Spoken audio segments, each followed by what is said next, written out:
अपनी बेटी को सर्दी से बचाने के लिए उसने अपने बैग से $20 लाख निकालकर और इनको आग लगा दी। ये हरकत जिस शख्स ने की थी, इस शख्स की 1 साल की कमाई मैकडॉनल्ड्स के पूरे साल की सेल से भी ज्यादा थी। ये शख्स इतना अमीर था कि इसके पैसों की गड्डियां बनाने पर जो रबर बैंड इस्तेमाल होने का खर्चा आता था वो रोजाना का $1000 था। अगर आप हमारे क्विक इन्फो के चैनल पर नए हैं तो चैनल को लाजमी सब्सक्राइब कीजिएगा। चलें वीडियो को शुरू करते हैं। नाजरीन, दुनिया की अमीर तरीन शख्सियात में एक नाम शामिल नहीं हो सका और वो नाम है Pablo Escobar. Pablo Escobar 90s के दौर में कोकेन, ड्रग्स और दुनिया में कई मुख्तलिफ जराइम का बादशाह हुआ करता था। पेब्लो एस्कोबार के ड्रग स्मगलिंग नेटवर्क ने इसको हद से ज्यादा अमीर बना दिया था। बेशक इसकी वजह से बेतहाशा जिंदगियां तबाह हुई और इसका कमाया हुआ पैसा गैर कानूनी तौर तरीकों पर मुश्तमिल था। 1992 में पेब्लो एस्कोबार $30 बिलियन का मालिक था। ब्रुनाई के सुल्तान के बाद पेब्लो दुनिया का दूसरा अमीर तरीन शख्स था। अगर पेब्लो आज जिंदा होता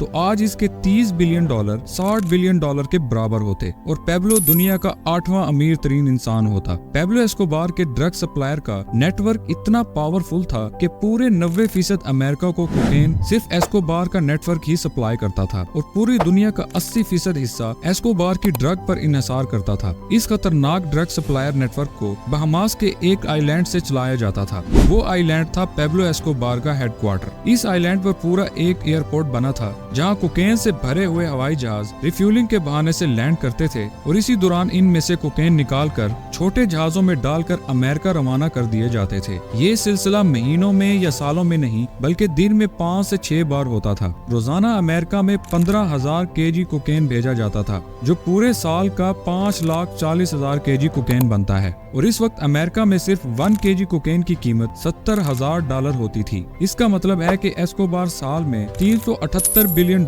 की कोकेन सिर्फ अमेरिका में सेल करता था। तहकीकाती इदारों का कहना था कि जो कोकेन एस्कोबार $70,000 फी केजी सेल करता है वो इसे $5,000 फी केजी में पड़ती थी। एस्कोबार पायलट्स को सिर्फ एक फ्लाइट का $5 लाख देता था। इसके अलावा रिश्वतें देने के बाद भी एस्कोबार को $60 मिलियन सिर्फ एक दिन में बचते थे। 1980s में पेब्लो एस्कोबार का एक साल का प्रॉफिट $25 बिलियन था। ये सारा पैसा एस्कोबार कैश की सूरत में रखता था। इन पैसों की गड्डियां बनाने के लिए रोजाना $1,000 के रबर बैंड आते थे, यानी एक मंथ के $30,000 और साल के $3,65,000 के सिर्फ रबर बैंड पर खर्च होते थे। अमेरिकी सदर जो बाइडन की सारे साल की सैलरी एक तरफ, एस्कोबार के पैसों पर लगी साल के रबर बैंड की कीमत एक तरफ। जाहिर है इतने सारे पैसे पेब्लो बैंक्स में तो रखने से रहा, तो इन पैसों की स्टोरेज के लिए इसके आइलैंड पर बड़े बड़े गोदाम होते थे जिनमें ड्रम्स के अंदर ये कैश महफूज किया जाता था। इन पैसों का 10% सालाना या तो चूहे खा जाते थे या पानी की वजह से गल सड़ जाते थे। ये भी माना जाता है कि पेब्लो अपने पैसों को गिन नहीं सकता था, तो पैसों को वजन करके पैसे गिने जाते थे और वजन करके ही इसकी गड्डियां बनाई जाती थी। एक दफा पेब्लो ने पुलिस से बचने के लिए मिडलईन के पहाड़ों पर अपने बच्चों समेत पनाह ले रखी थी। इस दौरान रात में इसकी बेटी को सर्दी लगने लगी। पेब्लो के पास इस वक्त कमरे में गर्मी पैदा करने का